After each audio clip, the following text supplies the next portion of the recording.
السلام عليكم ورحمة الله تعالى وبركاته. مرحبا بالجميع وتحية إليكم من جديد. برنامج اليوم هو برنامج مهم موجه خاصة إلى الإخوة والأخوات الذين هم مهاجرون بالولايات المتحدة، سواء مهاجرون شرعيين ومهاجرين غير شرعيين. إذن هناك نقاط مهمة سوف نتطرق لها في البرنامج، ولا بأس إن استفدتم من البرنامج أن تقوموا بمشاركته مع الأصدقاء والأحبة، هذا كله لكي تعم الفائدة. ولا تنسوا أن تشتركوا في القناة. إذن إلى كل المهاجرين بالولايات المتحدة الأمريكية، هذا البرنامج موجه لكم للتأكيد، لأنه سبق لي أنني قمت بتنزيل برنامج عن سياسة ترامب وخططه لترحيل المهاجرين الغير الشرعيين، بالطبع الغير المقيمين قانونيين بالولايات المتحدة. وهذا البرنامج قوموا بالعودة إليه عبر القناة لكي تستفيدوا أكثر وأكثر. أما عن برنامج اليوم فسوف نوضح فيه نقاط مهمة والتي تعنى بالفئتين، سواء مهاجرين شرعيين أو غير شرعيين. إذن بالنسبة للذين هم مقيمون إقامة دائمة، إقامة قانونية، سواء الذين لديهم جرين كارد فقط أو الذين لديهم الجنسية الأمريكية مع الجرين كارد، إذن في كلتا الحالتان على حسب وضع إقامتكم بالولايات المتحدة، سواء كنت مقيم لوحدك قانوني أو معك أهلك مثلا متزوج أو لديك أبناء أو أطفال أو لديك والدين أو إخوة، فما عليك إلا أن توجه لهم هذه الرسالة المهمة لكي ينفذوها على أرض الواقع، ولكي لا يقعوا في خطأ الترحيل من طرف السلطات الأمريكية، لأن خطة ترامب للترحيل هي مخطط لها من طرفه ومصر عليها على مختلف الأصعدة لتنفيذها على أرض الواقع، لكي يعرف من هم المهاجرون القانونيين الدائمين بالولايات المتحدة الأمريكية، ومن أجل معرفة من هم المهاجرون الغير الشرعيين المقيمون بصفة غير قانونية بالولايات المتحدة الأمريكية. وأؤكد على كل من هم مهاجرون قانونيون بالولايات المتحدة الأمريكية في أية أحوال يجب عليكم أن لا تفارقكم أوراقكم الرسمية التي تثبت الإقامة الخاصة بكم بأمريكا، أو أنه مثلا لديكم الجنسية الأمريكية مع الجرين كارد. نؤكد دوما بحمل أوراقكم القانونية معكم بدون الاستهانة بحملها معكم في المحفظة الخاصة بكم، سواء كنت خارج مثلا من البيت إلى نزهة، أو خارج للعمل، أو خارج لقضاء مصالح، أو خارج لقضاء حوائج تخص البيت إلى غير ذلك. أيتها مصلحة تريد أن تقوموا بقضائها خارج البيت، فلازم عليكم أن تقوموا بحمل جميع الأوراق التي تثبت إقامتكم بالولايات المتحدة. إذن نؤكد من جديد، في كل الأحوال أنت أو أنت كمهاجرين قانونيين بأمريكا عليكم دوما حمل أوراقكم المشار لها، سواء جرين كارد أو جنسية معكم، لكي لا تقعوا في مشكل عند مصادفة السلطات الأمريكية، والتي تعنى بالشرطة والمصالح المختصة الأمنية التي لها الحق لكي تتحقق مع كل شخص أو مهاجر، سواء كان مهاجر شرعي أو غير شرعي، لمعرفة هل الشخص لديه ما يثبت أنه مهاجر قانوني بأمريكا أم مهاجر غير قانوني. نؤكد بأنه الذين لا نجد معهم الأوراق التي تثبت إقامتهم الدائمة، هؤلاء سوف يتم ترحيلهم أكيد بدون أي نقاشات. أما الذين هم مقيمون دائمون ونفرض خرجوا من مسكنهم بدون حمل لأوراقهم القانونية التي تثبت إقامتهم، فهؤلاء سوف يعرضوا أنفسهم للتساؤلات التي هم في غنى عنها.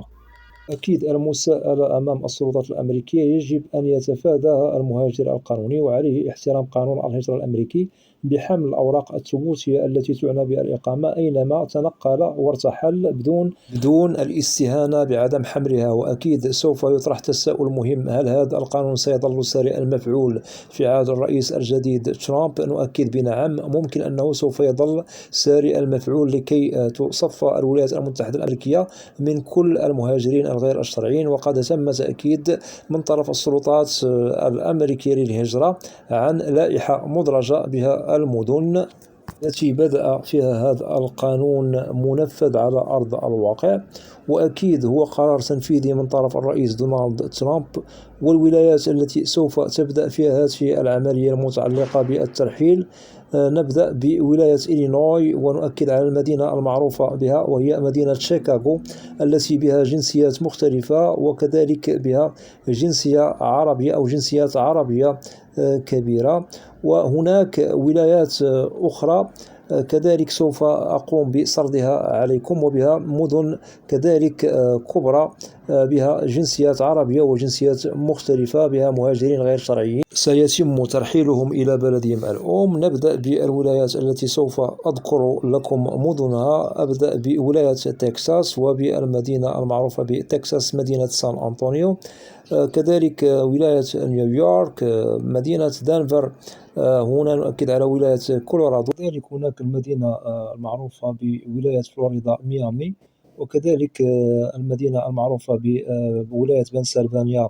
هنا نؤكد على مدينة فيلادلفيا، ومدينة لوس أنجلوس بولاية كاليفورنيا، وكذلك واشنطن دي سي. وهناك ولايات أخرى، هناك ولاية نيوجيرسي وولاية ديلاور ويومانغ، وهناك ولاية ويسكنسن، والعديد من الولايات التي سوف يرحل منها المهاجرين الغير الشرعيين. أتمنى أن تكون هذه النقاط واضحة. وأكيد السلطات الأمريكية بدأت، وهذا القانون هو ساري المفعول على المهاجرين الغير الشرعيين والذين يهددون أمن واستقرار الولايات المتحدة. ونؤكد على ذوي السوابق الإجرامية التي ركز عليها الرئيس ترامب في خطاباته سواء قبل انتخابه وعندما تم تنصيبه لرئاسة الولايات المتحدة الأمريكية. وللتأكيد وليكون في علمكم أنه القانون المتعلق بالترحيل لا يختار مهاجر بعينه للتحقيق معه مثلا بالشارع أو في مكان ما، بل كل المهاجرون هم معنيون بتوقيفهم، سواء مهاجرون شرعيين أو غير شرعيين. وأكيد الأوراق التي تثبت بأن هذا المهاجر الشرعي قانوني بأمريكا هي التي سوف تقنع وتثبت للسلطات الأمريكية بأن هذا المهاجر هو مهاجر قانوني مقيم دائم بأمريكا، عكس المهاجرين الذين هم ليس لديهم أوراق إقامة تثبت إقامتهم بأمريكا. هذا بالطبع سوف يبين بأنهم ليسوا مهاجرون قانونيين، وبالطبع سوف يتبين هذا لدى السلطات الأمريكية عندما تحقق معهم في عين المكان. هذا هو القانون الذي سوف يسري على المهاجرين الغير الشرعيين للترحيل من الولايات المتحدة الأمريكية. وبالنسبة للذين لديهم التساؤل عن كيفية الترحيل في حالة ثبت بأنك مثلا مهاجر غير شرعي، بالنسبة للقوانين التي يشتغل عليها من طرف السلطات الأمريكية في حالة مثلا وجدوا مهاجر غير شرعي بالطبع الأوراق تثبت بأنه ليس مهاجر قانوني بأمريكا، هنا نؤكد بأنه سوف يسأل عن كيف دخل هذا المهاجر إلى الولايات المتحدة بصفة غير قانونية. وكذلك ممكن أنه سوف يسأل هل ينتمي إلى مثلا جماعة إرهابية أو إلى عصابة إجرامية إلى غير ذلك. وممكن للمهاجر الشرعي في حالة ثبت بأنه قد هدد أمن الولايات المتحدة الأمريكية وبالطبع هو مقيم غير شرعي إقامة غير قانونية، ممكن لبعض هؤلاء المهاجرون أنهم يسجنوا داخل السجون الأمريكية بالولايات المتحدة. هناك بعض المهاجرون الغير شرعيون ممكن أن يتم ترحيلهم إلى بلدهم الأم فور انتهاء التحقيق معهم من طرف السلطات الأمريكية. وهذه الإجراءات تتبع ما بعد القبض على المهاجرين الغير الشرعيين، وكل مهاجر غير شرعي سوف يطبق عليه قانون الهجرة الصارم من طرف السلطات الأمريكية، والساري بالطبع المفعول للترحيل إلى بلدانهم الأم.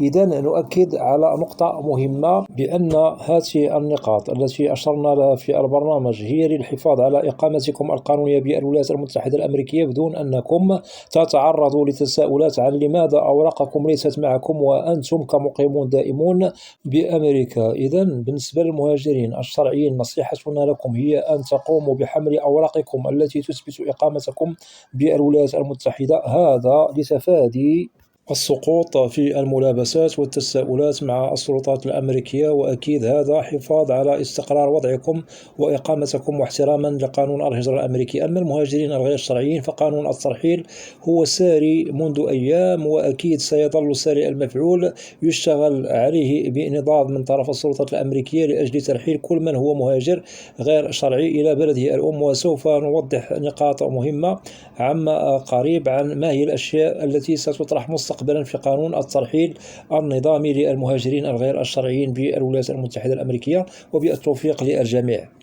وأتمنى من الإخوة والأخوات الذين لا زالوا لم يشتركوا في القناة أدعوكم للاشتراك في القناة وتفعيل زر الجرس ليصل إليكم كل جديد.